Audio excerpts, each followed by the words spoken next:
Welcome to Ambition's Apex, your guide to mastering the art of physique transformation and achieving peak performance across all arenas of life. Our mission is not just to sculpt bodies, but to change lives, empowering you towards excellence. Dive in with us as we explore insights and strategies designed to elevate you towards your journey of self-improvement. Enjoy the ascent. Mihaly, what's going on, my friend? Sean, it is an absolute pleasure to be here with you. I'm looking forward to chatting. Listen, I'm hyped that you're in the podcasting space.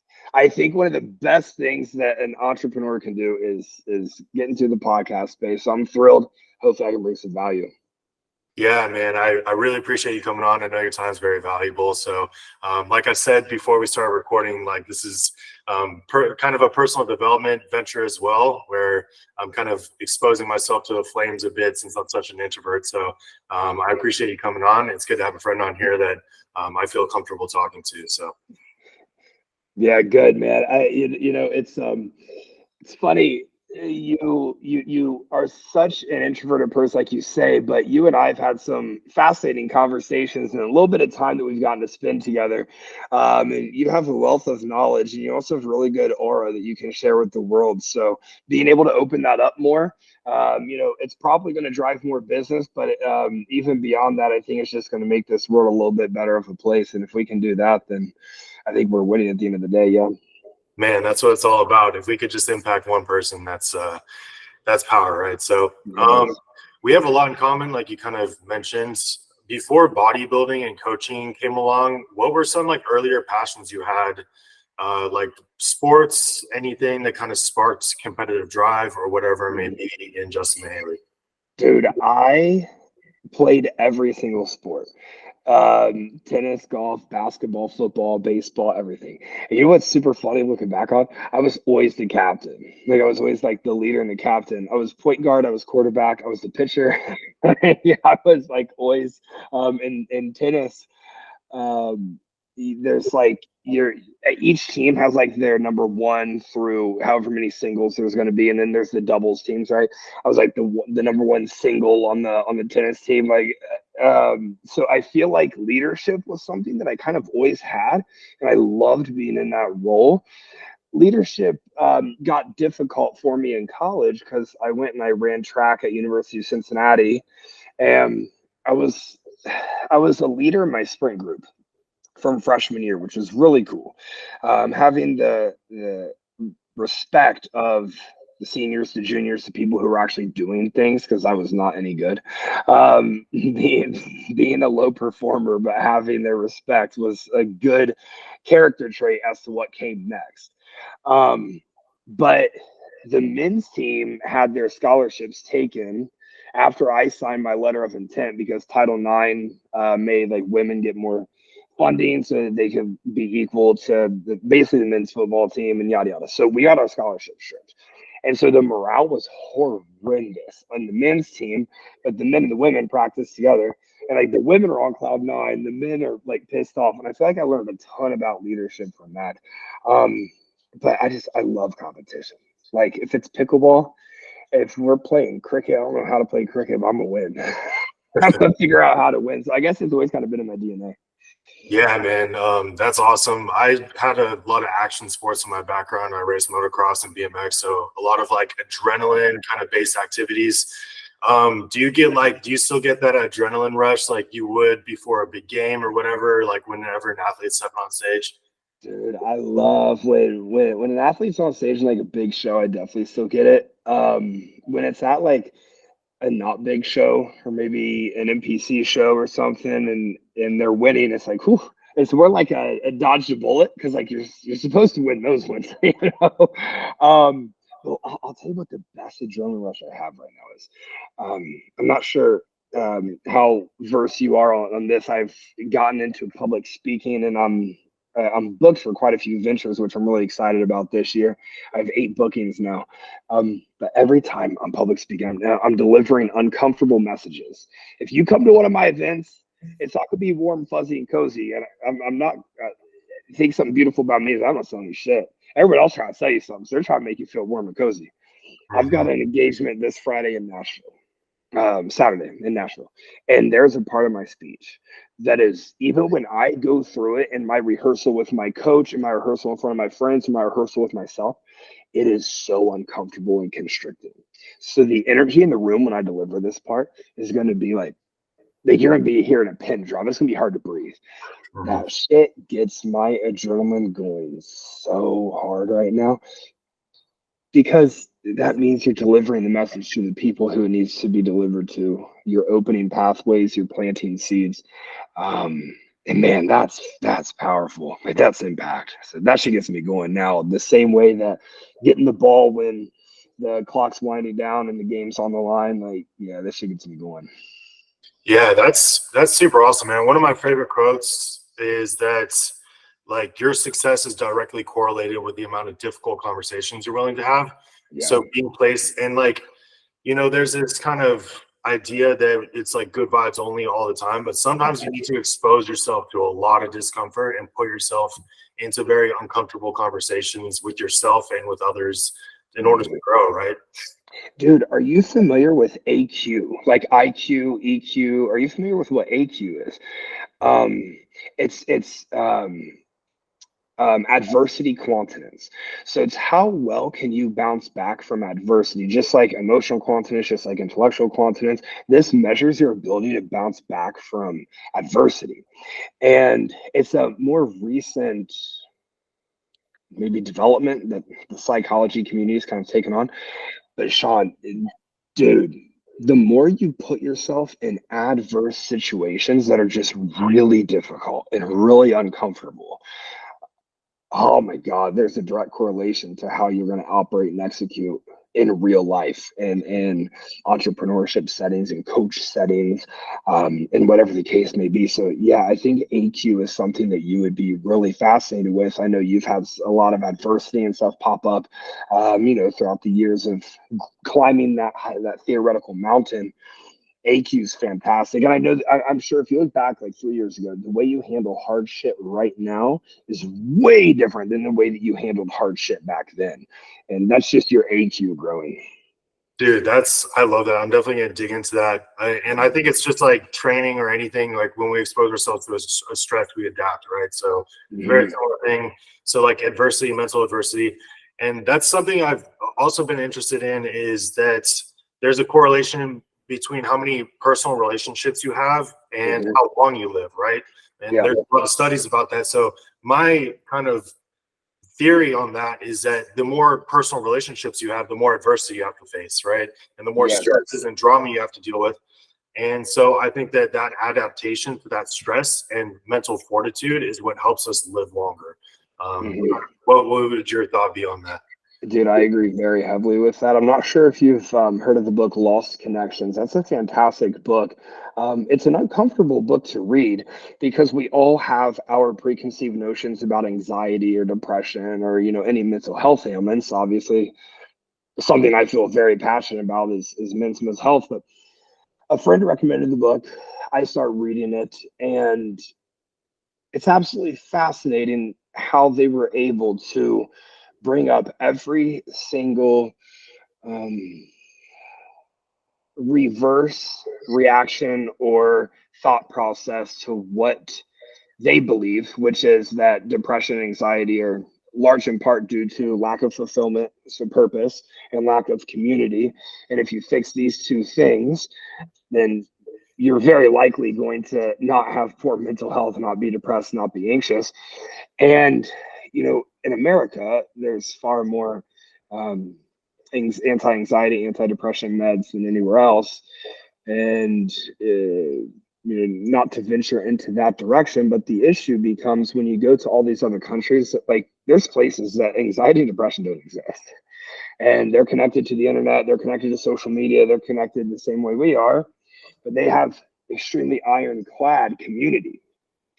And when you have ironclad community, that means that you serve a purpose within that community. And if you're serving a purpose inside of a community, then you end every single day feeling fulfilled. And you also have your telomere length literally shortens at a slower rate than people who lack those things. So you are literally living longer on the telomere level by simply having a strong community. I think that that's a prerequisite for you having. You're not going to be happy alone. It's going to be impossible to be happy alone. Lacking friends, lacking significant relationships. And relationships are beautiful because they're a direct mirror into exactly who and what you are right now, especially romantic relationships. 100%. There's a couple things I want to touch on with that. One being the purpose situation, where a lot of people will think that they found that externally, right? It's like an external projection where they're, whether it's validation or whatever it may be, and like trying to fill that void. But at the end of the day, when they're sitting in a dark room alone, like that void is not filled because they're not really fulfilling. Like that's what fulfillment is. And in my view is that like you're truly genuinely filling that void of purpose. And a lot of that is through community and impacting others, right?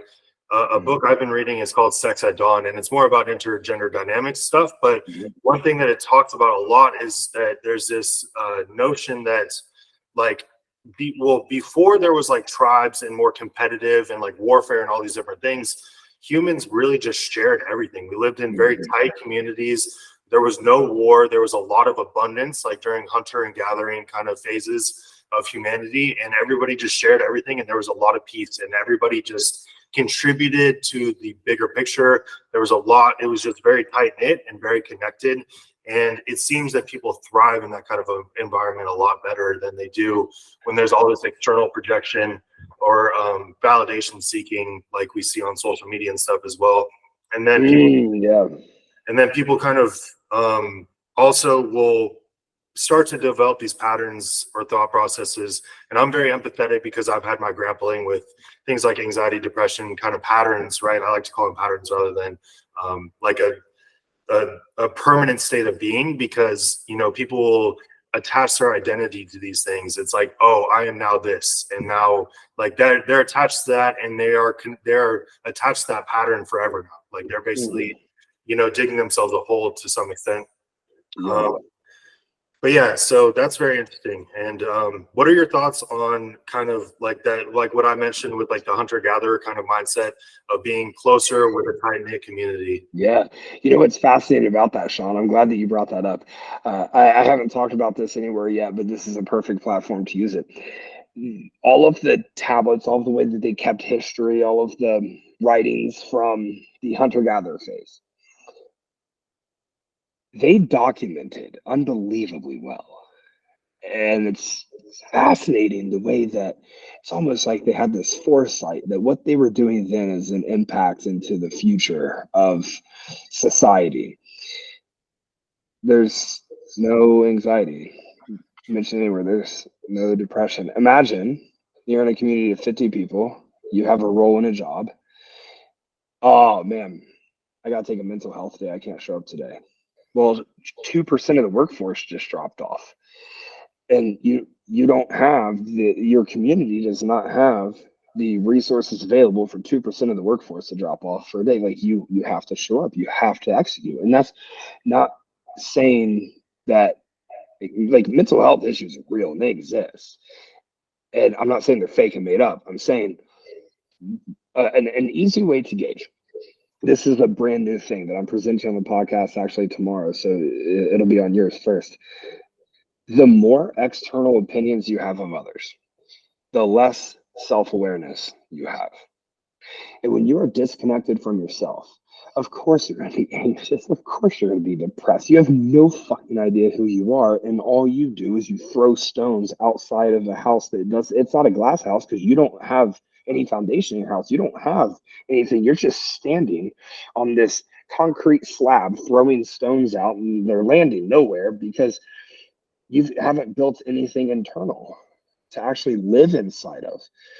And if you don't have a safe space for yourself to exist when you lay down at night, when it's 3 o'clock in the morning and you have your first cortisol spike of the day, when you aren't getting a text back, when you just feel a little bit lost. If you don't have your own safe space to operate in, dude, your life is, of course you're anxious.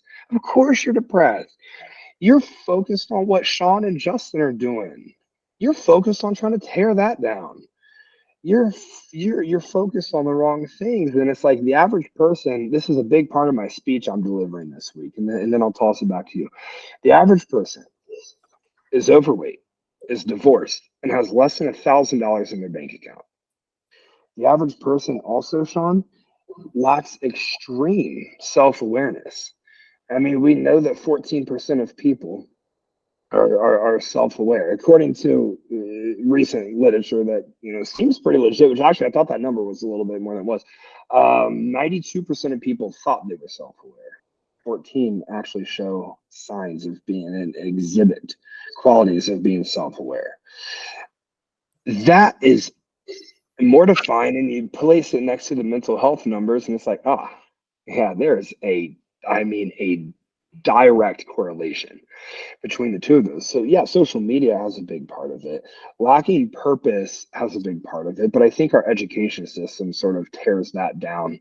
And actually, I'm not a fan of organized religion whatsoever, but one thing I will say about organized religion, it does give people purpose. It does make you feel something. And so, Monday through Friday, you can go to a job that they can replace you tomorrow and you feel no purpose doing, but then on Sunday, you get that purpose of being part of a community of people that have similar thought processes, and maybe you have friends at the church, whatever. But for people listening to this that lack purpose, dude, look up groups in your city that you have interest in. Look up, you're all in fitness, look up literal running clubs. Like, yeah, is running inconducive to bodybuilding? Sure. But if bodybuilding is your apex, to bring the podcast maybe to it, if bodybuilding is your apex and it's above your self relationship, oh boy, one day that's gone. And when bodybuilding takes a turn south, you're going to disrupt, you're going to dismantle. So that would be what I say to them. Join clubs, put yourself around people, and make sure that you're part of a community. Like, it is the absolute it's paramount for your overall well-being in life and how far you'll go. Dude, I think that everything that you just talked about all correlates. And I like that you mentioned resources. I like that you mentioned average bank account, because I think that especially in the West, we have this like perceived scarcity like all the time. Like, no matter how, like, you could be making $400,000-$500,000 a year and you're still going to feel like there's some level of scarcity, right? Like, you could be in that top and still, and so I think that that's why gratitude practices are so helpful for a lot of people, because it like brings you back to like, I have a roof over my head. I have a nice, like, I have a car that gets me from A to B. It's like these simple things that we have that we should be grateful for. But we have this like pressure of just like this scarcity mindset at all times, no matter how much abundance we have.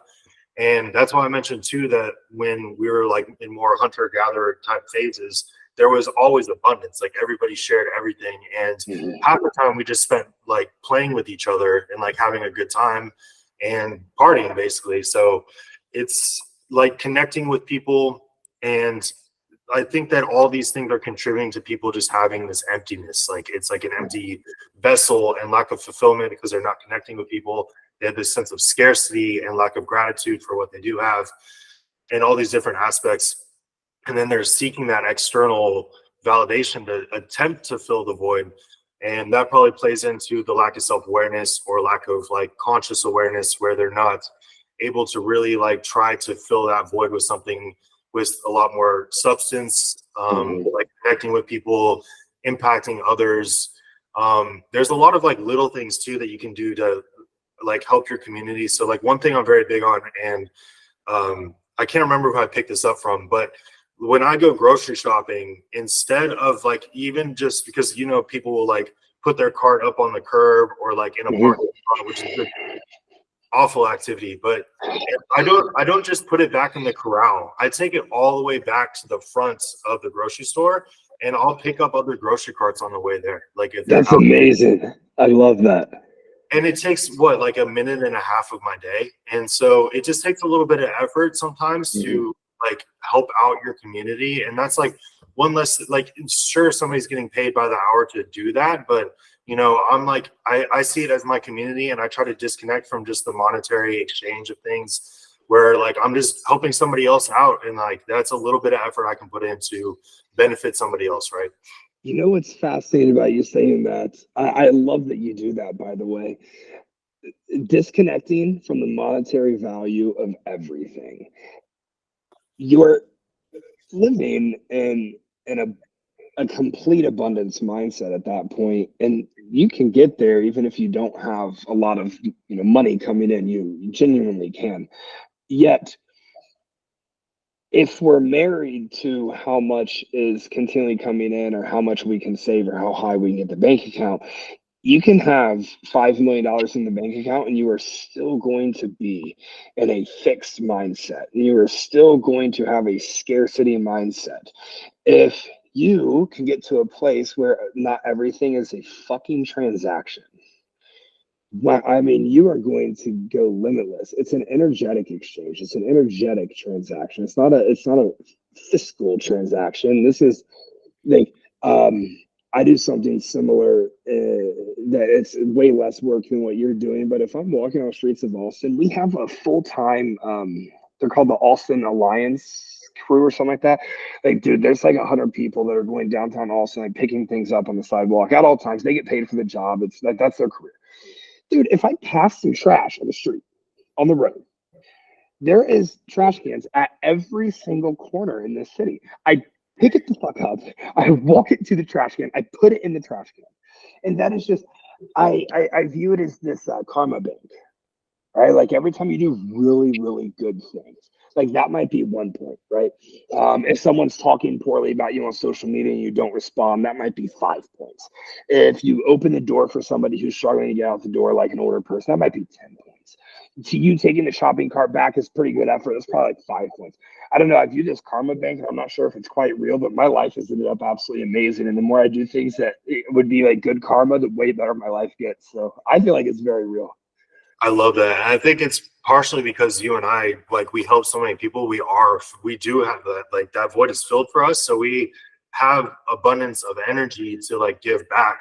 So like when I do the same thing, like if I see trash, I'll pick it up. Or if I'm just like at the gym and I have like a little bit of spare time, I'll just start putting things back and cleaning up around or whatever it may be, right? We just have this abundance, like where we don't feel like there's this scarcity of our energy, like we're trying to like withhold it from everybody all the time. We're happy to provide it to the rest of our community and kind of overflow our cup.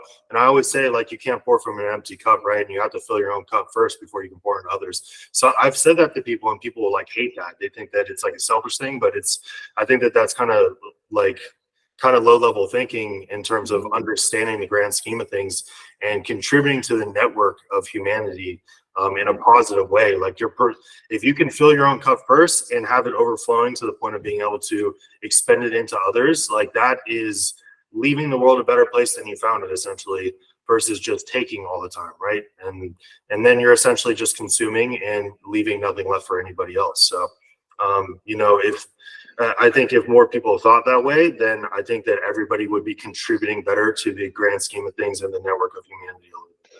Yeah, I agree with that. If what I try to break in myself is what makes you and I special wouldn't be special if everyone did it, right? And so then we'd have to go even harder than we do right now. So there's this huge part of me that it's just like going back to the good vibes only thing. Like it's not if it's always good vibes, and you're probably not doing your role as a human being to like actually love others. Because difficult conversations and telling people things they need to hear is absolutely it's not good vibes. It's not great. If you have an employee that's underperforming, you have to fire that employee. It's not good vibes. It's not fun.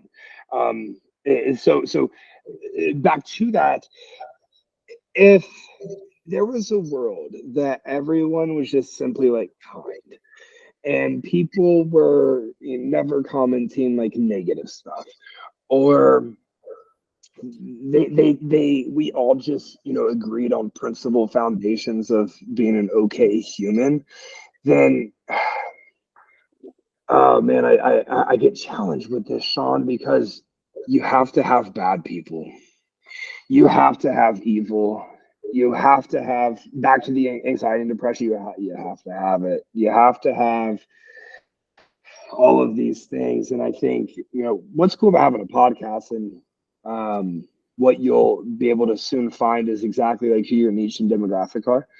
Like a lot of the people who need to hear the messages that are hidden within podcasts aren't going to listen to podcasts. But can that message still somehow reach those people through a back channel, which is where like the Instagram and TikTok and all those things become so important? But the people who listen to this podcast say it reaches 500 people.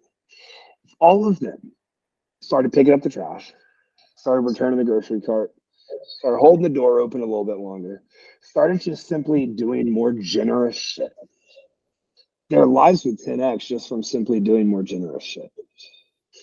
And if those 500 people 10x their generous allocations to the world, then I mean, I'm not a mathematician, but I do think 500 times 10 is like 5,000. That's 5,000 more generous gestures that you have into the world.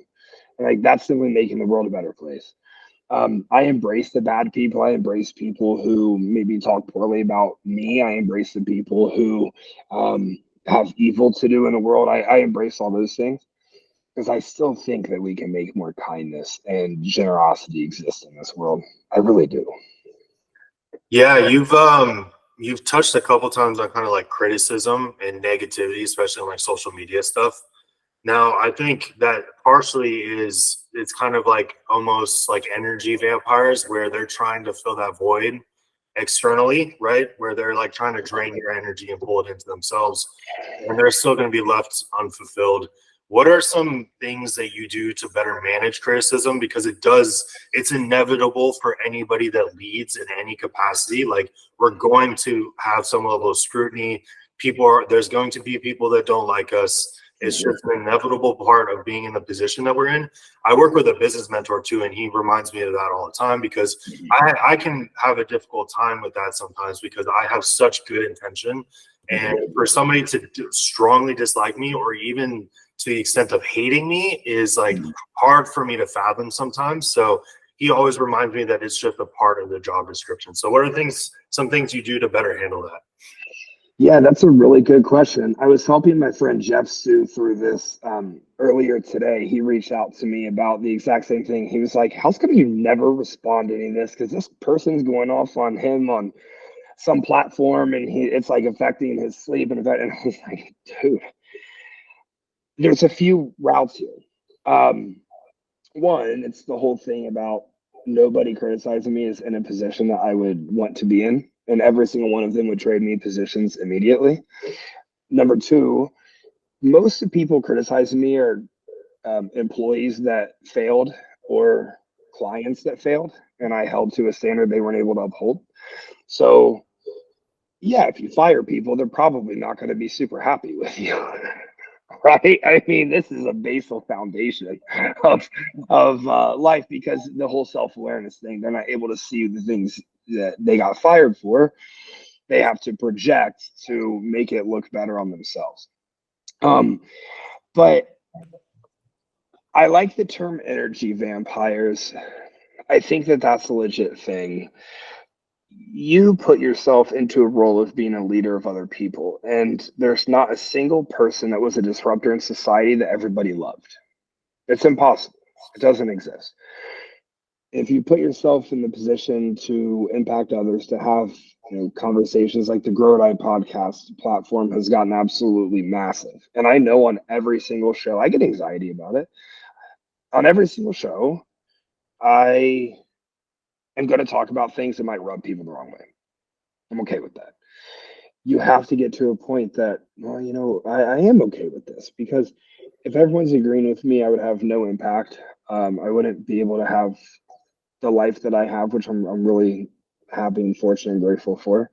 And I mean, if nobody was talking about you, then you would be completely irrelevant in the industry that you're trying to have some relevancy in. And I've worked really hard to build a name in bodybuilding, to build a name in podcasting, and to build a name in entrepreneurship.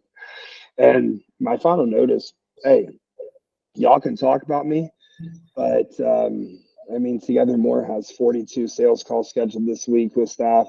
I've got an abundance of sponsors in my email that I'll never be able to respond and get back to. And I've got more than a laundry list of people begging to get on the Grow It podcast in some sort of capacity. So y'all talk about me, like y'all got no clients coming in. Y'all got, y'all don't fit the mission of Together More, or you don't like what Grow or Die says, build your own podcast, but all shit, like nobody would listen, right? So there's a few different ways that you can take that. But again, another part of my speech this week is there's not a single person you actually want to be like that gives a fuck about what you're doing. Like, I don't sit here and think about, man, I wonder what Sean's doing right now. Like, I hope that guy's fucking miserable. I hope he's failing. I hope, and you don't ever think about that with me. When I think about you, I'm like, dude, I hope Sean's doing fucking amazing. And like, I'll send you a fucking message or something. So if people are sitting there at their fucking homes, inside of their home, where they live, where they sleep, where they have friends over, and they're thinking about you, oh, dude, you're their owner. You're their owner, and that's a terrible place to be. I have no enemies. I have no one who I allow that into my home with. I think you're the exact same way. That energy, that aura that you got in your house. If I'm gonna sit here and I'm a bad mouth, people by name, then they're living in my home, and I don't accept that energy in my home. Dude, I couldn't agree more. And another quote that I keep spitting out quotes, but another quote. I love it. Another quote I really like is that you don't build the tallest skyscraper in the city by tearing others down. Like, if you're spending your time just tearing down others, like, you're spending no time building. And people that are spending their time building and preserving their energy to be building something of significance and that will create some level of impact don't have the time or the energy to be hating on other people or wishing ill on other people. And I'm big on just forgiving and moving along and wishing other people the best. And it's crazy because sometimes you'll wish somebody else success, and like that just makes them even more angry. And I'm like, I just have a hard time understanding that sometimes. Where, like, I genuinely hope that you succeed no matter what you say to me, no matter how hateful you are towards me. Like, I want to see you win. And I think that people that are winners, essentially, like, whether not literal in the fact, but winners in the sense where, you have our kind of mindset. I think that we love to see other people win too. Like, I love seeing Justin Mihaly win shows. I love seeing you thrive. I love seeing other coaches thrive. And it's the ones that are like tearing others down or wanting to see others fail that are just really not building or spending their time building or allocating their time and energy in an intelligent way. I think that that's an emotional intelligent thing as well. Yeah, a lot of emotional intelligence. Show me a high performer that is putting down the people that they're competitive against, and I'll show you a fucking unicorn. Like, it doesn't exist. It's not real. Then people can say what they want about you, say what they want about me.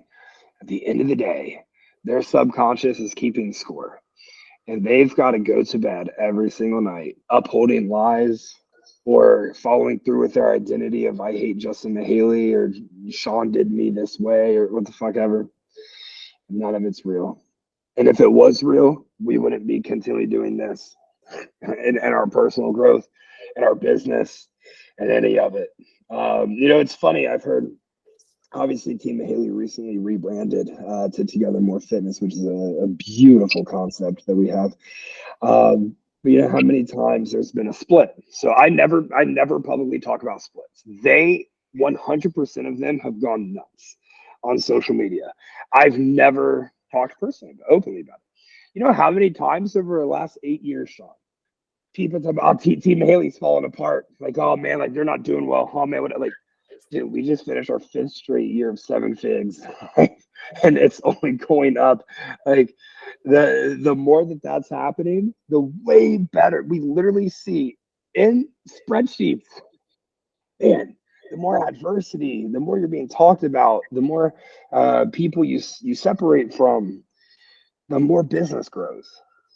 And so it's also like, if you want to talk about the financial component of it, more people talking about you, it's only good. I mean, there's no one's got more haters than Elon Musk, and that's the richest dude in the world. So it's very true. Do you feel like it's amplified within the bodybuilding realm? I think a lot of people get involved in the sport for, maybe not the right reasons. Maybe they're already unhappy and trying to fill that empty void that we discussed. Maybe they're seeking that external validation. They see the excitement. They see the glitz and the glam of the sports. Maybe they're very unhappy with the way that they look, whatever it may be. Those are all kind of negative motives in my opinion, to get into something that is so sacrificial as well, because you have to give up so much. So it's very easy to build resentment towards the sport itself, the people that are involved, the people that help to lead you to get that way. Do you think that within the bodybuilding sphere it is amplified, and do you think that other industries maybe it's not so bad? This is an amazing question that I have a unique answer to. A year ago, I would have said yes.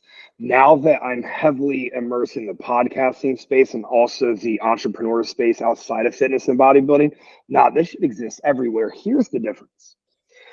In the podcasting space, when you actually get to a point where other podcasters are making podcasts about your podcast, like trying to tear your podcast down, or podcast media reporting outlets are like talking poorly about your show, whatever. When you get to that point, you are dealing with people who are high IQ. You don't build a big podcast without having a high IQ unless it's all just buzzwords and whatnot. But then you're at that point, you're dealing with a young crowd that, under the age of 25. My crowd is predominantly 28 to 46. And so when that's the crowd you're talking to, you have to have some sort of IQ that's relatively high. Okay, so in the bodybuilding world, there are a lot of people with very high IQs to achieve at a high clip. I think like Justin Shire comes front of mind. My client Brad Helm, who won the Masters World Championship in Classic Physique last year, he comes front of mind. I've got a guy, Ethan Luffman. He was named like Builder of the Year in the state of Tennessee. He comes to mind. There's high IQ people, and when you're a high achieving entrepreneur, you're probably going to have some sort of emotional qualities as well, right? So there's also a lot of people on the other side that, they pick up Uber Eats or DoorDash to afford their growth hormone because they can afford it without it. And that's fine and well. That's not a negative thing, but you get paid based off of the value you bring to the world. You're not underpaid. You're not underpaid. You don't bring more value that's worth more than what you're bringing in. So in bodybuilding, we do have a lot of people that, their body and building that muscle comes first. A guy that I follow, Adam Menarche, I think his name is, Coach Adam Menarche on Instagram. He said the other day, it's typically the people who are the most hyper fixated on building as much mass as possible lack critical thinking and problem solving capabilities.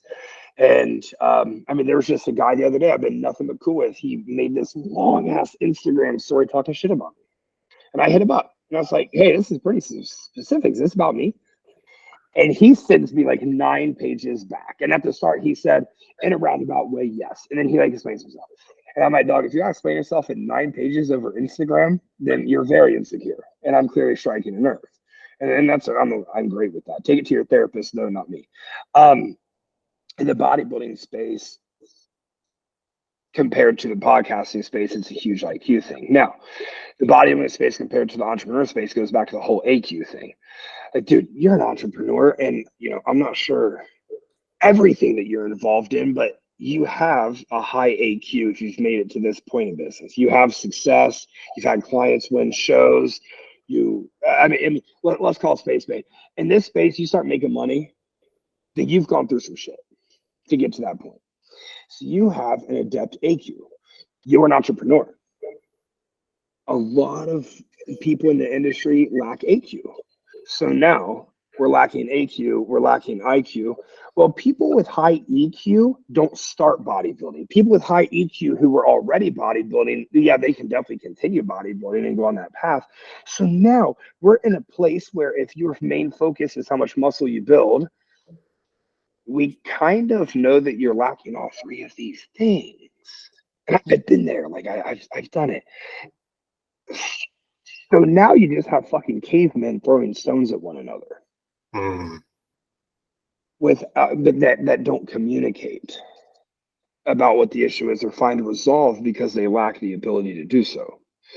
So my last note before I throw it back to you, with Together More, we have this client avatar that we want to work with. That's an overarching avatar. And then we have 12 coaches.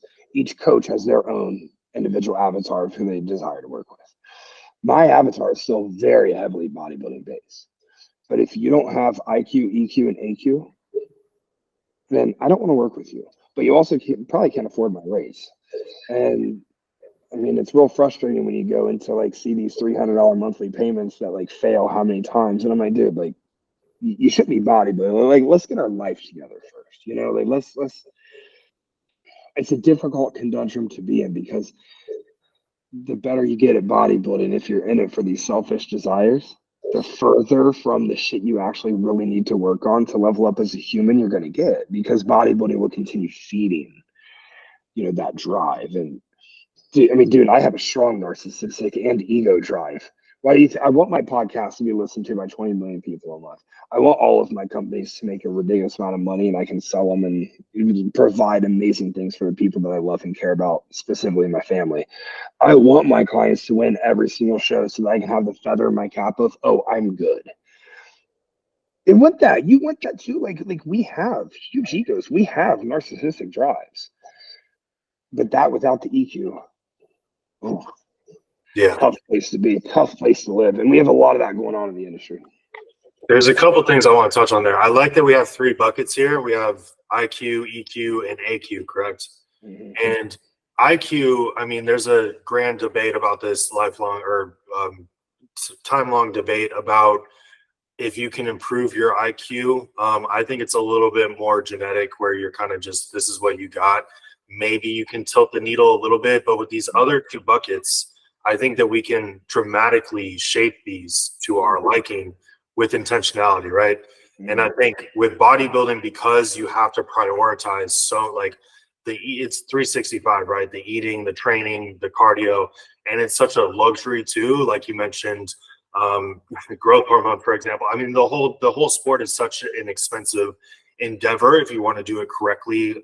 Coaching, it's a luxury, and a lot of people don't necessarily see it that way from an external view because it's like this like monk-like existence or whatever it may be. And people that really just prioritize bodybuilding and don't have intentionality with the other 2 aspects of things, the EQ and the AQ, I think that if the bodybuilders that I respect the most are the ones that are really focused on personal development as well and striving to develop themselves emotionally and educating themselves in those realms too, outside of bodybuilding, and maybe exposing themselves to other things.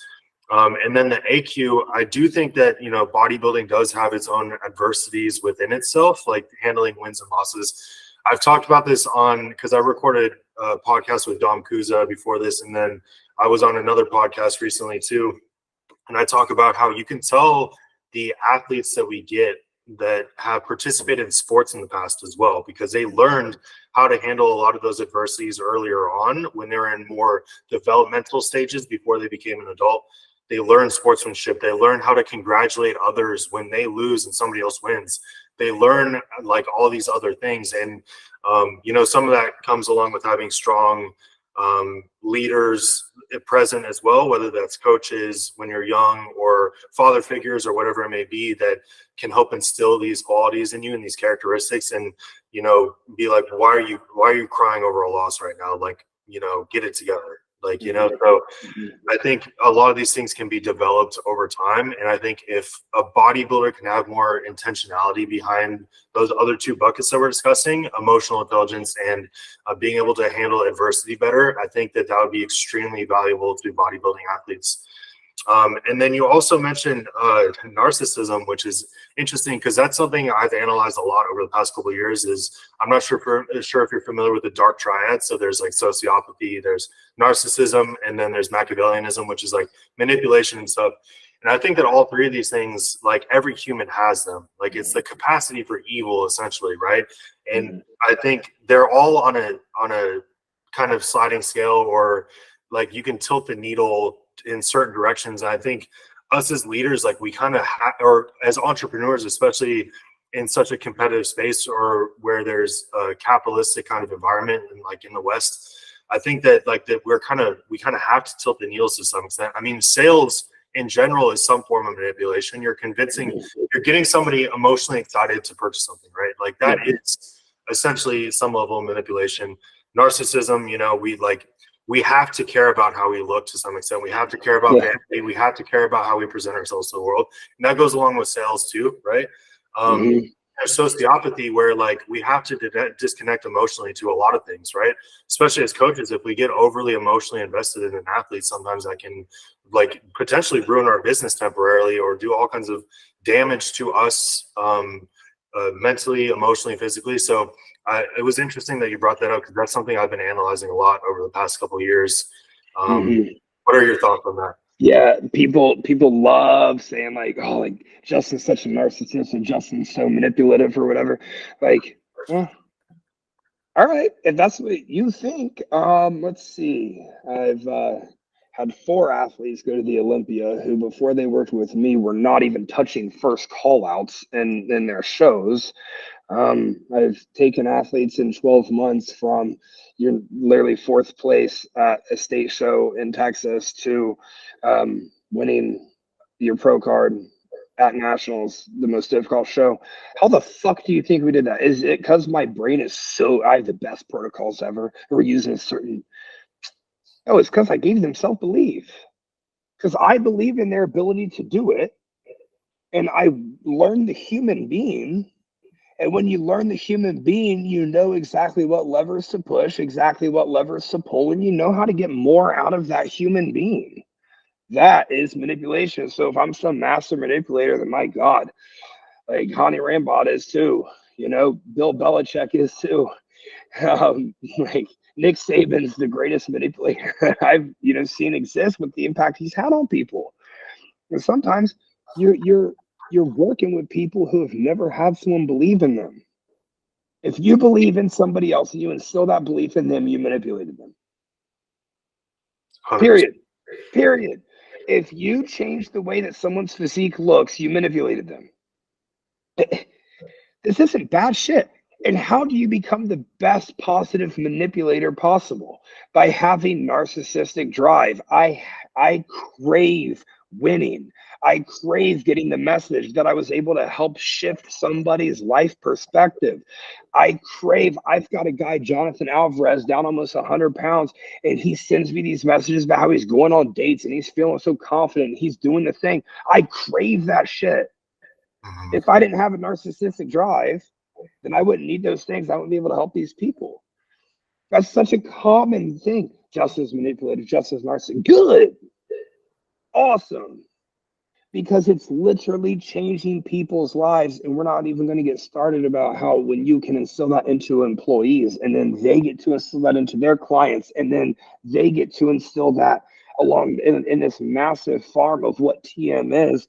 And it cultivates the unbelievable culture that we have here. Those words are very like, it's like they're buzzwords right now. Like everybody's a narcissist. Like if you care about how you look or you have any level of selfish tendencies, like you're a narcissist. Listen, if you've ever posted a selfie on Instagram, you by definition are literally narcissistic. That's exactly what I'm saying. And I think it's become this thing where people are using these words to justify that it's somebody else's fault and to deflect accountability. So I think that's a big portion of it as well. And there's like entire pages on Instagram, like basically laundry list of like every aspect of human behavior. And it's like, if they do this, they're a narcissist. It's like, okay, I don't.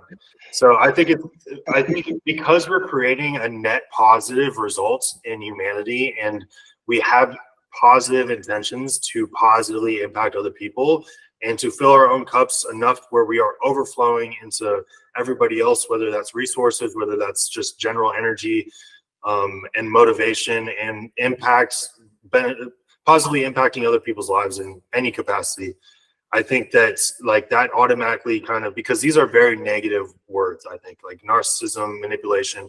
Like if you are, in order to not be manipulative, you essentially have to just wake up and do nothing. Like, because like, what are we taught in personal development? Like what are the first couple of personal development books we read? It's like you manipulate your environment based on your thoughts. Like that's literally, it's like law of attraction stuff, right? So like you literally have to manipulate your environment and the world around you with your thoughts. So like, I think that manipulation and narcissism have such negative connotations to the words.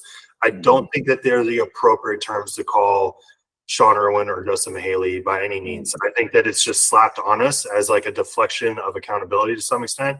And I think because we are producing a net positive and helping so many people, and even the people that dislike us and hate us, like we've probably impacted their lives in a very positive way. Like in a net positive sense of the term, I think that their lives are better off, like because we had some level of impact. And that's not me taking credit for that necessarily. Like I just think that the results that we're producing in the grand scheme of things is a net positive to the world. And I think that automatically disconnects us from those three words that I mentioned, or the dark triad, because the dark triad, I think, is when you have like ill intent behind it. It's like we see people with very evil intent throughout history, whether it's like Hitler or whoever. I think that those are true narcissists, and true clinical narcissism is like a Hitler, and not a Justin Mihaly or a Sean Irwin, where we just want to see people win. Like we just like a serial killer. A serial killer too. I think they're all like clinical narcissists. I think Hitler was, I mean, pretty Machiavellian. I think he's kind of all of them. Huh? Yeah. He was attribute 99 on every single one of them. I mean, just the most horrific person ever lived. But I think the buzzword world that we live in is, can make those things quite negative. But at the end of the day, if you have good intentions and you feel good about what you're doing, it's a net positive. Also, you can't have hate without love. So everyone who hates you, they once loved you, and that's on them. That's on them and their traumas and how they handle and cope. Yeah, and I find sometimes like what people hate about others the most are what they hate about themselves the most. It's a mirror. It's a mirror. Yeah, just like you said, man, that's crazy. This I had questions lined up and directions I wanted to take this thing, but this was so much better than what I could have planned. One thing I want to that I plan to ask everybody that comes onto the podcast is, what is your top number one tip for better handling losses or setbacks? Because we all experience them throughout life, and we talk a lot about winning all the time. And I really I made an effort to do this towards the end of last year as well, as like just how to handle losses and setbacks better. Well, you can go back to the AQ thing, but we touched on that, so I want to give a more unique answer. You ever heard that term, Sean? The more hands you shake, the more money you make. Yes. You ever heard that term? The more competitions you enter, the more losses you encounter as well. So if you're someone who really struggles handling the setbacks, whatever it might be, it doesn't have to be like a bodybuilding stage win or an athletic performance win or loss. Put yourself in position to get more setbacks. Like, you ever met a salesman that's been told no 10,000 times it sucks at sales? It's impossible. Like, those were all, they took 10,000 losses to probably get 500 wins. But with those 500 wins, they have millions and millions and millions of dollars in their bank account and a lot of impacts if their product that they were selling was good. So they get their win-loss record isn't very positive, but they were able to continue to learn and bounce back from. I have a reframe that I shared on Instagram the other day. I love putting myself into those positions, not because I like losing or enjoy it, but every single time you have something really difficult happen, I mean really difficult, lean into it and embrace it, because all it's equipping you is for the tools to handle bigger, more dense, more important things that are going to come in your life as you age, as you work your way up the theoretical mountain of whatever your life is going to entail. Like, shit really does get harder as you level up. Like, the things that are hard now are going to be minuscule to the things that are hard when you have children, or the things that are hard when you have a rocky month or 2 months or quarter in your business. And there's employees that are relying on you. The issues that you have now are probably the smallest issues that you ever have in your life, and they're just bigger than anything else that you've experienced because you're climbing that theoretical mountain.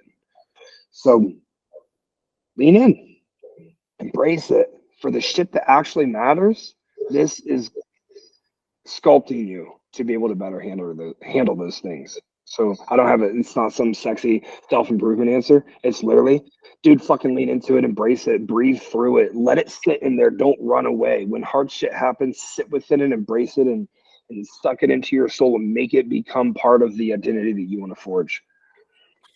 I love that. And I love that you're just saying lean in, because earlier on when I really made like the jump into wanting to just like entrepreneurship, essentially running businesses and fitness, bodybuilding, all that kind of stuff, I was intentional with putting myself in very uncomfortable positions. And I purposely would find discomfort and put myself in these positions because I had lived to some extent a life of a lot of comfort, and I would subconsciously find chaos, right, to find that discomfort. I think that suffering and discomfort are inevitable aspects of the human condition. So I think that being intentional with where you're placing those things, if you're not like already just exposed to it because you're running a business or whatever it may be, is being intentional with seeking those things out instead of letting your mind just go and find the suffering elsewhere. So one thing I've talked about in the past, and you know, this is kind of a theory that I have, is you see this kind of with drug use too. So like people that in their, say their earlier teen years, they experiment with some things, right? And they have less like detrimental substances to their accessible, right? And then you get into your 20s and later 20s and you have these more detrimental substances available to you, and say you refrain from all that through like your childhood and developmental stages, and then you get into your later 20s and you start messing with drugs and all these like harder things are accessible to you. Like I think that sometimes drug use is like you're subconsciously like finding chaos that wasn't available to you to some extent, right? So say you're living a very comfortable life, you grow up in a nice household, like your family has great income, you're in an abundance mindset, and you're like, I gotta find suffering somewhere, right? Like it's a part of my wiring essentially. So people create chaos, and drug use is just an example of this. But I find like if you're more intentional, and this is what I mean, is if you experiment with these things earlier on and you expose yourself to these discomforts, you may save yourself like deeper trouble in the long run, right? And I think that that's like an adaptation thing, like we discussed, where you're exposing yourself to difficult situations or hard conversations. Whatever the route is in terms of difficulty or adversity, is exposing yourself to these things with intentionality. If you're not already exposed to them just naturally because you're running a business or you're chasing something grand or whatever it may be, and then you're setting yourself up to be able to better handle, like when you do decide to run a business or you do decide to chase something that is going to be inherently difficult, like running a business or bodybuilding or whatever it may be. So setting yourself up for success by being intentional with the difficulties that you're experiencing. I remember like, this is like very early on when I decided to, because I was in the hospitality industry early on, working at hotels and stuff. And that's where I get kind of my service mindset. But anyway, I left that and I wanted to go all in on bodybuilding coaching, personal training, human physiology, all these different things. And I moved back in with my parents. And what I chose not to do though, I was like, I don't want the guest room. I don't want my old room. I want to sleep on the floor. And I went and slept on the floor in their game room because I did not want to be comfortable. I literally slept on the floor for like 3 or 4 months until I was set up at my first gym as a personal trainer. And so I was purposeful with my discomfort. I didn't want to be comfortable. I was in a position where I didn't deserve to be comfortable. I wanted discomfort. And I was intentional with that. And so I think if people are a little bit more intentional with their discomfort instead of just subconsciously finding chaos in their life, because it's just suffering is just inherently a part of the human condition, I think that that could definitely benefit a lot of people. What do you think? Dude, I love that. That's a really cool tidbit that you moved back in with your parents, slept on the floor. Like, that's extreme humility, man. Put your back against the fucking wall. Put yourself in hard positions. We love comfort. Humans fucking love comfort.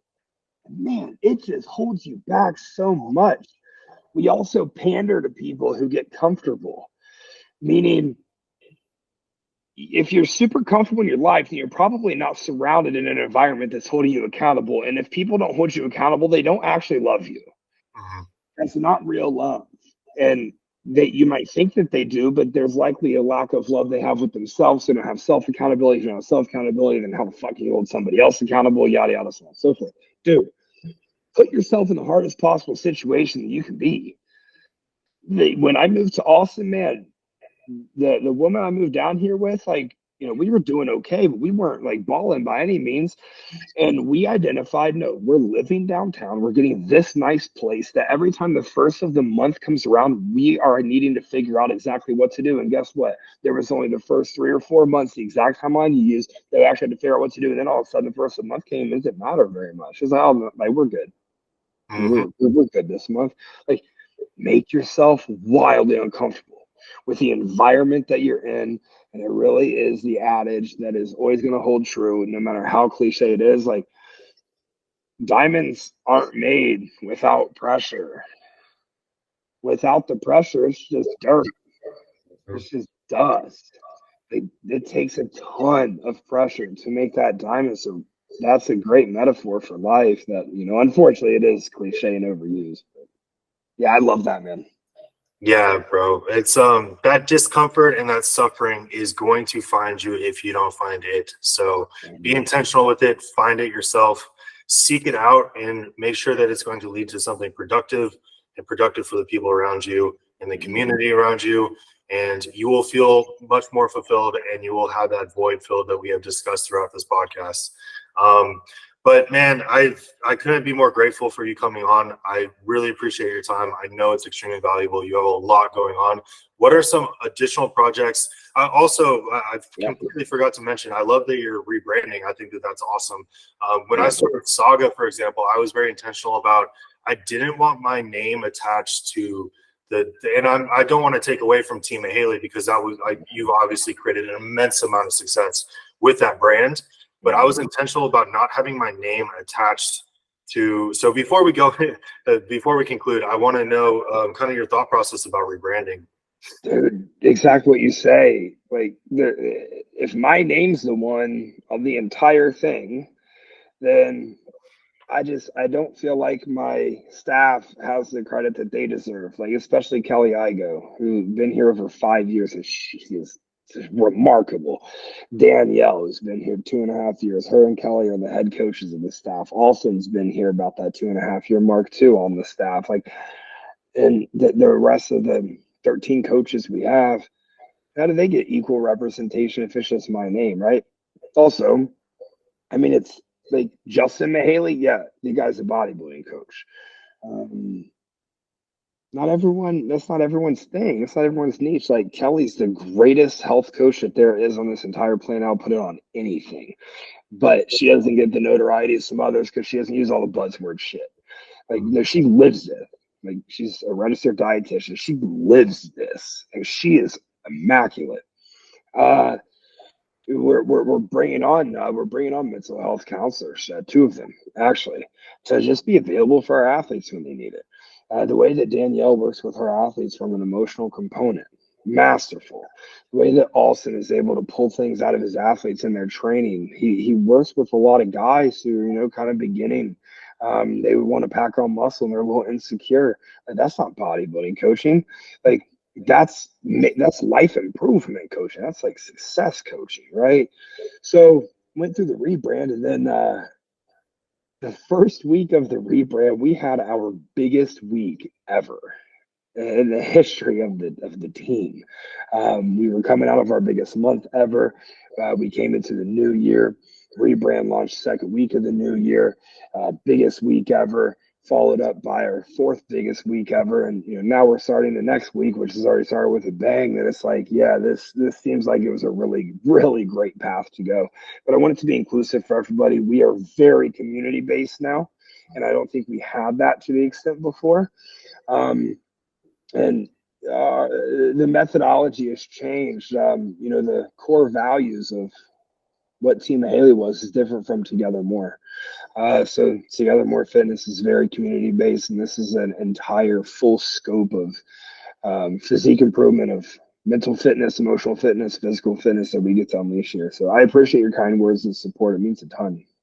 Yeah, 100%. I like what you're doing with the brand. I think it's going to be a whole new level unlocked for you, and I can't wait to see what's in store for it. What are some other projects that you have going on? I know you've mentioned that you run multiple other businesses. So what are some other things that you have going on, or things in the future that you're looking forward to? Dude, fun stuff happening. The public speaking is really taking off. The podcast, we have some exciting changes coming to that. I'm signing on with an agency actually, because the podcast has gotten to that point where it's yeah, it's wild. It's absolutely insane. But there's a lot more coming there. I can't say too much yet. There's a lot more coming there. Um, I'm involved in the Austin food scene decently heavily. I love investing in restaurants, being part of the process. I'm involved in my first real estate deal as well. There's an 8-house deal that we're bringing on, so I'm excited. I'm just learning the process. It's a lot of fun. I have a mobile car detailing company that's scaling quite rapidly as well. It's insane. Our next shop is opening in Houston, actually. So like, dude, I love entrepreneurship. I love business. I love just pushing people and pushing myself. So yeah, man, I'm involved in a lot, but it only really seems like a lot when you say it out loud. I guess you just adapt to it over time. I'm not taking on a ton of clients anymore. I'm not working with many people. I'm only working with 51 people right now. I was over 150 for 6 years. I'm only working with 51 people because well, the quality of service got way better. The price point went way up, and other things, start taking your attention. And the more I can serve the staff up together more, the more people we can actually impact. One man can only do so much. So, yeah. Well, man, congratulations on all the success. It's well deserved. You're somebody I respect a lot within the community. I think you're a lot like me, where I think that we have almost more of an entrepreneurial drive than we do towards just bodybuilding and fitness too. So, like for me, those are things that I'm starting to branch off into new things, which is awesome. And my goal has always been to coach a smaller roster that I just like really thrive with, and that's it. And then I can just expend the rest of my energy into other avenues, because I genuinely am passionate about coaching and don't want it to ever end, but I don't want it to be the primary thing that I'm doing. So I think that we're definitely aligned there. Where can people find you? Where can people connect with Justin Mihaly, Together More, all those things? Yeah, Jay Mihaly _ on Instagram, Grow and I podcast. Definitely check me out there. And we have some incredible stuff going on in our Facebook group. It's never with an intent to like take clients from other coaches or anything. We have a ton of coaches in there that we do on Instagram every Monday, starting in 2 weeks. I'm going to go live with somebody in the industry, so I'm going to get you on that schedule as well. We're going to do a 30-minute live just to add value and chat with people.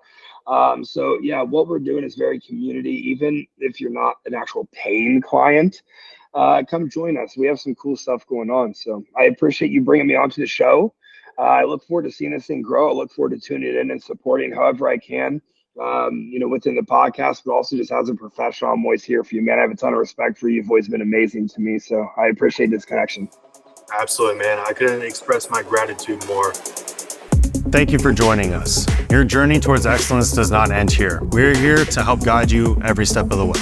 For more insights and to become a part of our community, follow and subscribe. Your feedback illuminates our path. Be sure to share your thoughts and stay tuned for more episodes.